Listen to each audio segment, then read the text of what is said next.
Cancer, hi, welcome to Mr. Queen PH at ito ang inyong monthly reading for October 2024. If you are interested in private readings, meron tayong link sa description at sa pinned comment. Pakicheck na lang information kung paano mag-book for a private reading. Okay, let's see what's coming to you, Cancer, ngayong October 2024 for Cancer. Okay, you have the third house, Venus in Cancer in the third house. Wow.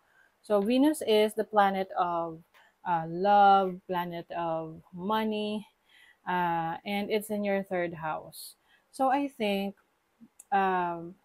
mas magiging ano kayo ngayon, mas makikita kayo sa social media or mas magiging open kayo for networking, especially if this is something to do with business or mga online selling, pwede ring mga online jobs, no, for some of you, or learning online. Okay, so I feel like you are going to be more focused on improving your knowledge, yung skill set mo. Oo, meron kang i-upgrade sa sarili mong kaalaman, sa sarili mong kakayanan. And this is going to bring you more money ngayong October kasi madadagdagan yung skill set mo. So, ibig sabihin yan, mas marami kang pwedeng i-offer kasi mas magiging flexible ka. And I also see you having more friends.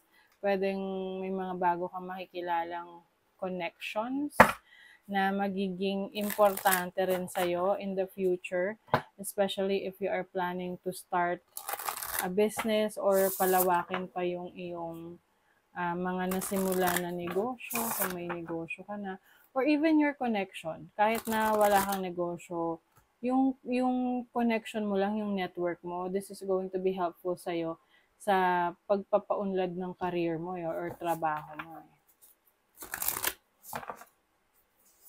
Okay, you have Labyrinth, so journey. Ayan, so yung iba sa inyo, meron kayong mga tutuklasin pa sa inyong sarili. Para kasi siyang puzzle, no? I feel like you are going to learn more about yourself. Meron kang mga ipapa-experience sa sarili mo ng mga adventures na mas matcha-challenge ka. Oo, example, kung dati hindi ka, tamad kang maglalabas. Ngayong October, lalabas ka, you will join mga activities, group activities like pag-mountaineering, ganyan, or kung ano pa na you will gain more friends and connections through this. So, this is about self-discovery. Oo. You will be discovering more about yourself. You also have humor. So, this is monkey. I feel like you will enjoy more ngayong October. Kung dati laging lahat ng bagay sineseryoso mo, ngayon, you will learn how to have fun and how to, enjoy yung mga simpleng bagay sa buhay mo. Kumbaga, hanapan mo ng mga bright side or good things yung situation na meron ka kahit na ito ay medyo challenging. Oo. Let's see what else. You have rainbow, transition. So may pagbabago, rites of passage. There is a transformation that you will experience ngayong October. Maaring ito yung parang pagbabago rin ng iyong mindset, ng iyong perspective sa buhay dahil sa mga experiences na pagdadaanan mo. Okay? Parang marami kang marirealize about yourself na, ganito pala. Ito pala ako. Gusto ko pala to. Ayaw ko pala nito. Kasi mas lumalabas ka. Mas nag-e-explore ka. Okay, let's see what else. October 2024. King of Cups. Very intuitive, empathic, charismatic. I feel like you will be attracting mga new friends or connections dahil sa nakikita nila sa'yo na you are very authentic, no? Nakikita nila na napakatotoo mo sa sarili mo.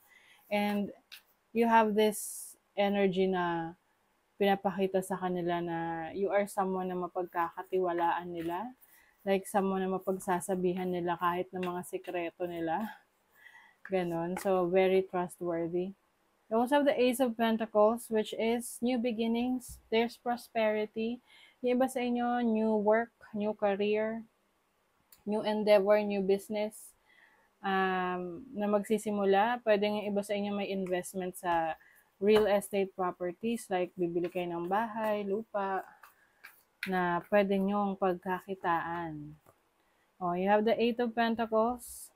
There's also focus on your finances, no, ngayong October.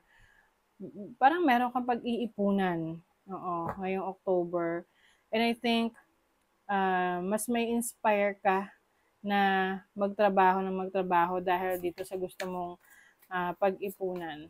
Yung iba, pwedeng gusto nyo mag-aral or gusto nyo mag-business.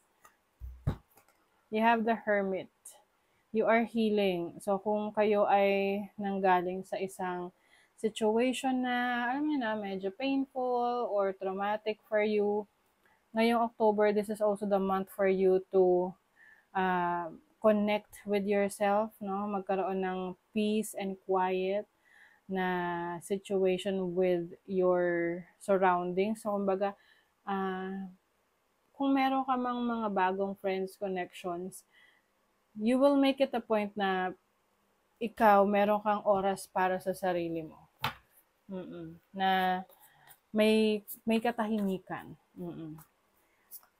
Yun naman yung importante na kahit na pag lumalabas tayo, marami tayong nakikita, nakakausap.